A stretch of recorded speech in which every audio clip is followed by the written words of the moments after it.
नमस्कार दोस्तों, आप सभी का स्वागत है आपके अपने YouTube channel study today with Viplav में। तो फ्रेंड्स, आज के इस वीडियो में हम जैक बोर्ड क्लास 11th के टर्म 1 एग्जाम के लिए आर्ट्स पेपर पॉलिटिकल साइंस यानी कि राजनीतिक विज्ञान के 40 एमसीक्यूज देखेंगे। ये सारे के सारे क्वेश्चंस एग्जाम के लिए मोस्ट इंपॉर्टेंट है, जो हर साल एग्जाम में आते रहते हैं, रिपीटेड क्वेश्चंस हैं। इसलिए वीडियो को कंप्लीट देखना, वीडियो को लाइक करके सभी दोस्तों में शेयर करना। यह दूसरा वीडियो है, फर्स्ट वीडियो का लिंक आपको इस वीडियो के डिस्क्रिप्शन में मिल जाएगा। ठीक है, अगर आप एग्जाम में 40 में 40 स्कोर करना चाहते हो तो इस वीडियो को कंप्लीट देखना। वीडियो को अच्छा लगेगा तो वीडियो को लाइक करना, सभी दोस्तों में शेयर करना। तो चलिए स्टार्ट करते हैं। क्वेश्चन नंबर 1 है, भारत की संविधान सभा का प्रथम अधिवेशन कब शुरू हुआ? भारत की संविधान सभा का प्रथम अधिवेशन कब शुरू हुआ? देखो, संविधान सभा का प्रथम अधिवेशन 9 दिसंबर 1946 को हुआ। 9 दिसंबर 1946 को हुआ। इसमें 209 सदस्य उपस्थित थी। डॉक्टर सच्चिदानंद सिन्हा को सभा का अस्थायी अध्यक्ष चुना गया था। ये भी आपको याद रखना है। डॉक्टर सच्चिदानंद सिन्हा को सभा का अस्थायी अध्यक्ष चुना गया था, जबकि स्थायी सदस्य चुना गया था डॉक्टर राजेंद्र प्रसाद को। डॉक्टर राजेंद्र प्रसाद को 11 दिसंबर 1946 को डॉक्टर राजेंद्र प्रसाद को स्थायी सदस्य चुना गया था। ये आपको याद रखना है, एग्जाम के लिए इंपॉर्टेंट है। जबकि अस्थायी अध्यक्ष चुना गया था डॉक्टर सच्चिदानंद सिन्हा को। दोनों को आपको याद रखना है। प्रथम अधिवेशन 9 दिसंबर 1946 से लेकर 23 दिसंबर 1946 तक चला था। ठीक है, अगर आपको एग्जाम में पूछा जाता है कि भारतीय संविधान कब लागू हुआ था, तो आपको आंसर देना है 26 जनवरी 1950। ठीक है, 26 जनवरी 1950 को। ये आपको याद रखना है। नेक्स्ट क्वेश्चन देखो। नेक्स्ट है, भारतीय संविधान सभा के उद्घाटन अधिवेशन की अध्यक्षता किसने की थी? भारतीय संविधान सभा के उद्घाटन अधिवेशन की अध्यक्षता किसने की थी? डॉक्टर सच्चिदानंद सिन्हा। ठीक है, डॉक्टर सच्चिदानंद सिन्हा को जो है संविधान सभा का अस्थायी अध्यक्ष चुना गया था। ठीक है, तो ये आपका राइट होगा, ऑप्शन नंबर सी। भारतीय संविधान सभा के उद्घाटन अधिवेशन की अध्यक्षता डॉक्टर सच्चिदानंद सिन्हा ने की थी। नेक्स्ट क्वेश्चन आपके सामने है, भारत के संविधान में मौलिक अधिकार। भारत के संविधान में मौलिक अधिकार, यहाँ पर 4 ऑप्शन से आपके सामने। मूल संविधान का हिस्सा था, चौथे संशोधन द्वारा जोड़े गए थे, संसद द्वारा वर्ष 1952 में जोड़े गए थे, 42वें संशोधन द्वारा जोड़े गए थे।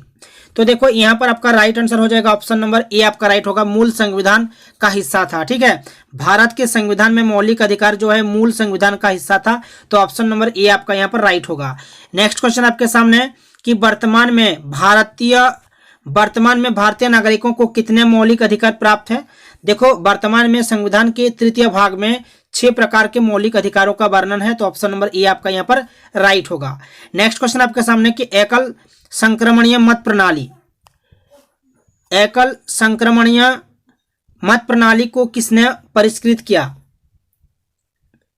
सबसे पहले डेनमार्क के एक मंत्री कार्ल एंड्रे ने इसे निकाला, परंतु इसे इंग्लैंड के थॉमस हेयर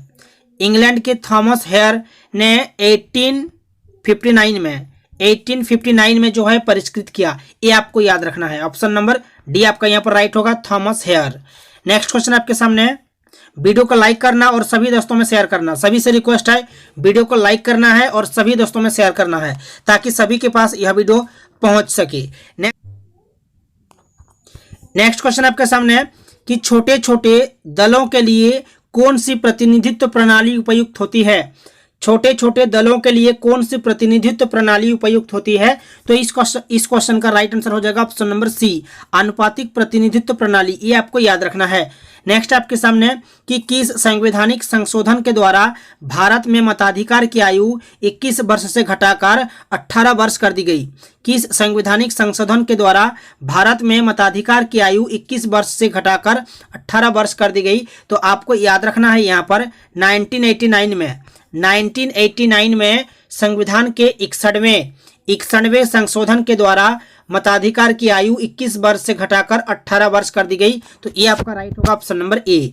नेक्स्ट क्वेश्चन आपके सामने है कि निम्नलिखित में से किसको किसी मृत्युदंड आए अपराधी को क्षमादान करने की शक्ति प्राप्त है? निम्नलिखित में से किसको किसी मृत्युदंड पाए अपराधी को क्षमादान करने की शक्ति प्राप्त है? राष्ट्रपति को या राज्यपाल को या राष्ट्रपति या राज्यपाल दोनों को, सर्वोच्च न्यायालय के न्यायाधीशों को? तो इनमें से राइट हो जाएगा ऑप्शन नंबर ए आपका राइट होगा, राष्ट्रपति। किसी मृत्यु दंड पाए अपराधी को क्षमादान करने की शक्ति किसके पास है? राष्ट्रपति के पास है। तो ये आपको याद रखना एग्जाम के लिए इंपॉर्टेंट है। नेक्स्ट आपके सामने कि भारत के राष्ट्रपति का चुनाव कितने वर्षों के लिए होता है? भारत के राष्ट्रपति का चुनाव कितने वर्षों के लिए होता है? 5 वर्ष के लिए होता है। ये आपको याद रखना है, 5 वर्ष के लिए। अगर आपको एग्जाम में पूछा जाता है कि राष्ट्रपति बनने के लिए न्यूनतम आयु क्या होनी चाहिए, अगर आपको एग्जाम में पूछा जाता है कि राष्ट्रपति बनने के लिए न्यूनतम आयु क्या होनी चाहिए, तो आपको याद रखना है यहाँ पर 35 वर्ष। ये आपको याद रखना है, न्यूनतम आयु 35 वर्ष होनी चाहिए। नेक्स्ट आपके सामने कि राज्यपाल किसके प्रति उत्तरदायी होता है?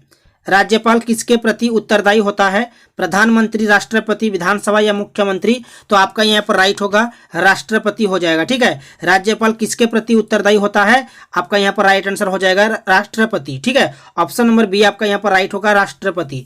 नेक्स्ट क्वेश्चन देखो आपके सामने, भारत का प्रधानमंत्री बनने के लिए न्यूनतम आयु कितनी होनी चाहिए? भारत का प्रधानमंत्री बनने के लिए न्यूनतम आयु कितनी होनी चाहिए? 25 वर्ष। ये आपको याद रखना है, ऑप्शन बी आपका यहाँ पर राइट होगा, 25 वर्ष।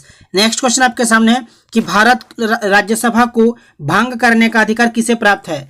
राज्यसभा को भंग करने का अधिकार किसे प्राप्त है? यहाँ पर ऑप्शन है राष्ट्रपति, उपराष्ट्रपति, सर्वोच्च न्यायालय, किसी को नहीं। तो इस क्वेश्चन का राइट होगा यहाँ पर ऑप्शन नंबर डी आपका यहाँ पर राइट होगा, मतलब किसी को नहीं।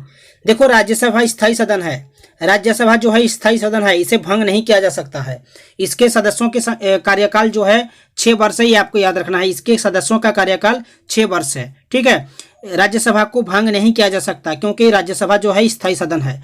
नेक्स्ट क्वेश्चन आपके सामने कि भारत में लोकसभा का अध्यक्ष, स्पीकर मनोनीत किया जाता है, चयनित किया जाता है, निर्वाचित किया जाता है, नियुक्त किया जाता है? तो ऑप्शन बी आपका यहाँ पर राइट होगा, चयनित किया जाता है। ठीक है, नेक्स्ट क्वेश्चन आपके सामने है कि विधानसभा की गणपूर्ति कोरम कुल संख्या का कितना हिस्सा है? विधानसभा की गणपूर्ति यानी कि कोरम कुल संख्या का कितना हिस्सा है? तो आपको याद रखना है यहाँ पर 1/10। ये आपका राइट होगा। नेक्स्ट आपके सामने है, किसी राज्य विधानसभा के सदस्यों की न्यूनतम संख्या कितनी होती है? किसी राज्य विधानसभा के सदस्यों की न्यूनतम संख्या कितनी होती है? तो आपको यहाँ पर याद रखना है 60। ठीक है, न्यूनतम संख्या जो है 60 और अधिकतम का अगर बात करें तो यहाँ पर हो जाएगा 500। ठीक है, अगर आपके एग्जाम में यहाँ पर पूछ देगा कि किसी राज्य विधानसभा के सदस्यों की अधिकतम संख्या कितनी होती है, तो आपको वहां पर आंसर देना है 500। ठीक है, और यहाँ पर आपको पूछा है कि न्यूनतम संख्या, तो यहाँ पर राइट होगा 60। ये आपको याद रखना है। सभी से रिक्वेस्ट है, आप लोग वीडियो को लाइक कीजिएगा और अपने दोस्तों में शेयर कर दीजिएगा। ठीक है, और इस तरह के वीडियोस देखने के लिए, इस चैनल में जुड़े रहने के लिए चैनल को सब्सक्राइब जरूर कर लीजिएगा। नेक्स्ट क्वेश्चन आपके सामने कि राज्य सरकार को कानूनी मामलों में सलाह देने के लिए कौन अधिकृत है? राज्य सरकार को कानूनी मामलों में सलाह देने के लिए कौन अधिकृत है? यहाँ पर है मुख्य न्यायाधीश, महान्यायवादी, महाधिवक्ता, उच्च न्यायालय के न्यायाधीशों की खंडपीठ। तो आपका यहाँ पर राइट होगा महाधिवक्ता। ये आपका राइट होगा, option number C. Next question है, झारखंड उच्च न्यायालय कहाँ स्थित है? झारखंड उच्च न्यायालय जो है रांची के अंदर स्थित है। ठीक है, रांची के अंदर है, ये आपको याद रखना है, रांची। नेक्स्ट क्वेश्चन है आपके सामने कि भारत में न्यायिक पुनरीक्षण की शक्ति का प्रयोग कौन करता है? ऑप्शन है यहाँ पर केवल सर्वोच्च न्यायालय, भारत के क्षेत्र में सभी न्यायालय, सर्वोच्च न्यायालय व उच्च न्यायालय, भारत के राष्ट्रपति। तो यहाँ पर आपका राइट होगा, ऑप्शन नंबर सी हो जाएगा, सर्वोच्च न्यायालय व उच्च न्यायालय। ये आपका राइट होगा, ऑप्शन सी। किसने कहा? नेक्स्ट क्वेश्चन देखो, किसने कहा कि भारतीय संविधान अर्ध संघात्मक है? अर्ध संघात्मक है। डी वसु, एम.भी. पायली, आइवर जेनिंग्स या के.सी. व्हेयर? तो यहाँ पर आपका राइट होगा, यहाँ पर आपका राइट हो जाएगा, यहाँ पर के.सी. व्हेयर हो जाएगा। ये आपका राइट हो जाएगा। ठीक है, भारतीय संविधान अर्ध संघात्मक है, किसने कहा था? के.सी. व्हेयर ने कहा था। ये आपका राइट होगा। नेक्स्ट क्वेश्चन है आपके सामने, देखो, समवर्ती सूची में कुल कितने विषय रखे गए हैं? तो आपको याद रखना है 47। ठीक है, समवर्ती सूची में कुल कितने विषय रखे गए हैं? 47। ये आपका राइट होगा, ऑप्शन बी। नेक्स्ट क्वेश्चन देखो,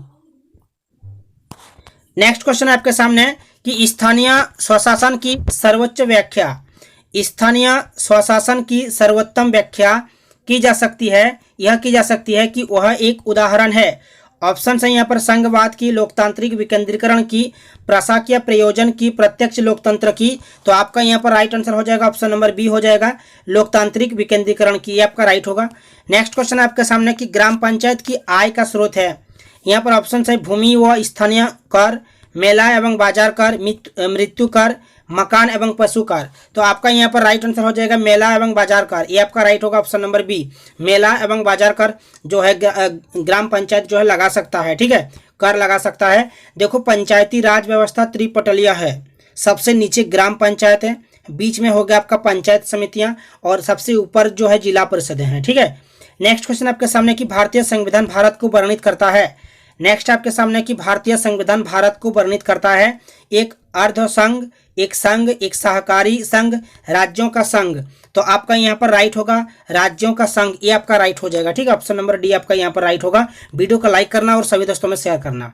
नेक्स्ट आपके सामने कि भारतीय संविधान की संशोधन प्रक्रिया कैसी है। भारतीय संविधान की संशोधन प्रक्रिया जो है सरल एवं कठोर, सरल एवं कठोर, ये आपका राइट होगा। नेक्स्ट आपके सामने कि किनका कथन है कि यदि समय के साथ संविधान नहीं बदलता तो क्रांति हो जाएगी। किनका कथन है कि यदि समय के साथ संविधान नहीं बदलता तो क्रांति हो जाएगी। यह कथन जो है लॉर्ड टी.वी. मैकाले का है, ठीक है, लॉर्ड टी.वी. मैकाले, ये आपका राइट होगा। नेक्स्ट क्वेश्चन आपके सामने हॉब्स को किस रूप से जाना जाता है। हॉब्स को किस रूप से जाना जाता है। तो हॉब्स को जो है राजनीतिक दार्शनिक के रूप में जाना जाता है, ये आपका राइट होगा ऑप्शन बी। हिंद स्वराज पुस्तक किसने लिखी। आपको याद रखना है महात्मा गांधी ने, ठीक है, हिंद स्वराज जो है पुस्तक महात्मा गांधी ने लिखी थी, ये आपको याद रखना है, ऑप्शन बी आपका यहाँ पर राइट होगा महात्मा गांधी। नेक्स्ट क्वेश्चन आपके सामने कि इनमें से कौन राजनेता नहीं है। तो यहाँ पर देखो ऑप्शन है जे Rousseau, Karl Marx, Mahatma Gandhi, सभी। तो आपका यहाँ पर राइट होगा, यहाँ पर राइट हो जाएगा ऑप्शन नंबर डी आपका यहाँ पर राइट होगा, सभी, ये आपका राइट हो जाएगा, ठीक है, राजनेता नहीं है, राजनेता नहीं है। नेक्स्ट आपके सामने स्वतंत्रता के सकारात्मक दृष्टिकोण के पक्षधर इनमें से कौन नहीं है। स्वतंत्रता के सकारात्मक दृष्टिकोण के पक्षधर इनमें से कौन नहीं है। तो यहाँ पर ऑप्शन है T H. Green, John Locke, H.J. Laski, F.A. Hayek. तो यहाँ पर राइट होगा F.A. हायक हो जाएगा आपका, ठीक है। स्वतंत्रता के सकारात्मक दृष्टिकोण के पक्षधर इनमें से कौन नहीं है। तो यहाँ पर टी.एच. ग्रीन जो है इस दृष्टिकोण के पक्षधर हैं, जॉन लॉर्क भी हैं और H.J. लॉस्की भी है, लेकिन F.A. हायक जो है नहीं है। तो ऑप्शन डी आपका यहाँ पर राइट होगा।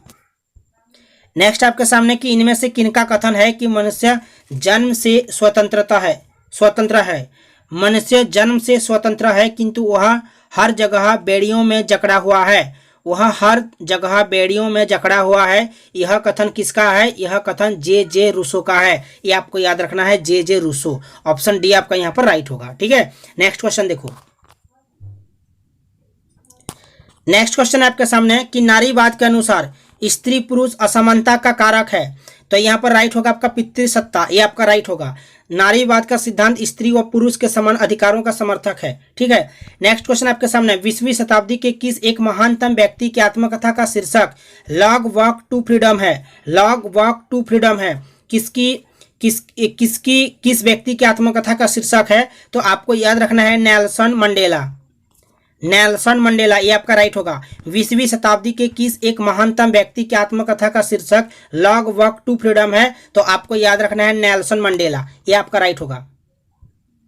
नेक्स्ट क्वेश्चन आपके सामने सामाजिक न्याय का तात्पर्य है। सामाजिक न्याय का तात्पर्य है सभी प्रकार के भेदभाव तथा जाति, रंग, धर्म, लिंग इत्यादि पर आधारित विशेषाधिकार की समाप्ति। ये आपका राइट होगा, ऑप्शन नंबर डी। सभी प्रकार के भेदभाव तथा जाति, रंग, धर्म, लिंग इत्यादि पर आधारित विशेषाधिकार की समाप्ति, ठीक है, ये आपका राइट होगा। सामाजिक न्याय का तात्पर्य, ऑप्शन नंबर डी आपका यहाँ पर राइट होगा। नेक्स्ट क्वेश्चन आपके सामने कि ए थियरी ऑफ जस्टिस नामक पुस्तक किसने लिखी। ए थ्योरी ऑफ जस्टिस नामक पुस्तक किसने लिखी?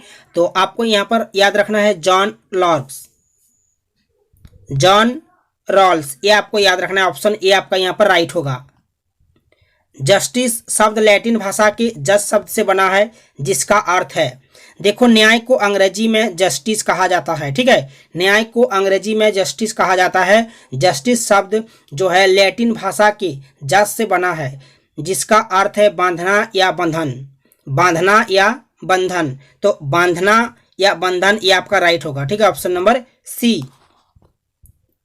नेक्स्ट है अधिकारहीन व्यक्ति की स्थिति होती है। ऑप्शन है यहाँ पर मालिक, गुलाम, मनचला, पागल। तो यहाँ पर राइट होगा आपका गुलाम हो जाएगा, ऑप्शन बी आपका यहाँ पर राइट होगा। नेक्स्ट क्वेश्चन देखो, इनमें से कौन प्राकृतिक अधिकारों के सिद्धांतों का समर्थक है? इनमें से कौन प्राकृतिक अधिकारों के सिद्धांतों का समर्थक है? तो आपका यहाँ पर राइट हो जाएगा जॉन लॉक, ये आपको याद रखना है, जॉन लॉक। नेक्स्ट क्वेश्चन आपके सामने, भगवान ने सभी को जन्म से स्वतंत्र व समान बनाया है, यह कथन अधिकारों के किस सिद्धांत पर लागू होता है? भगवान ने सभी को जन्म से स्वतंत्र व समान बनाया है, यह कथन अधिकारों के किस सिद्धांत पर लागू होता है? तो यहाँ पर है कानूनी सिद्धांत, मार्क्सवादी सिद्धांत, आदर्शवादी सिद्धांत, प्राकृतिक सिद्धांत। तो आपका यहाँ पर राइट होगा प्राकृतिक सिद्धांत हो जाएगा, ठीक है, ऑप्शन नंबर डी आपका यहाँ पर राइट हो जाएगा, option number D. Next question देखो, किनका कथन है कि संपत्ति का अधिकार प्राकृतिक अधिकार है? किनका कथन है कि संपत्ति का अधिकार प्राकृतिक अधिकार है? तो यहाँ पर थॉमस हॉब्स का, ठीक है, किसका कथन है? थॉमस हॉब्स का, ये आपको याद रखना है। नेक्स्ट क्वेश्चन देखो, नेक्स्ट क्वेश्चन है, लास्ट क्वेश्चन है कि भारत में कौन सी नागरिकता है? तो आपको याद रखना है एकल नागरिकता, ठीक है, एक हरी। भारत में कौन सी नागरिकता है? एक हरी, ये आपको याद रखना है, ऑप्शन नंबर ए आपका राइट होगा। तो फ्रेंड्स ये थे 40 बीबीआई ऑब्जेक्टिव। वीडियो को अगर अच्छा लगा है तो वीडियो को लाइक करना और सभी दोस्तों में शेयर करना, ठीक है। और इस तरह के वीडियोस देखने के लिए, इस चैनल में जुड़े रहने के लिए चैनल को सब्सक्राइब करके रखना ताकि आपको हर एक वीडियो का नोटिफिकेशन मिल सके। तो मिलते हैं नेक्स्ट वीडियो में, तब तक के लिए बाय। जय हिंद, जय भारत।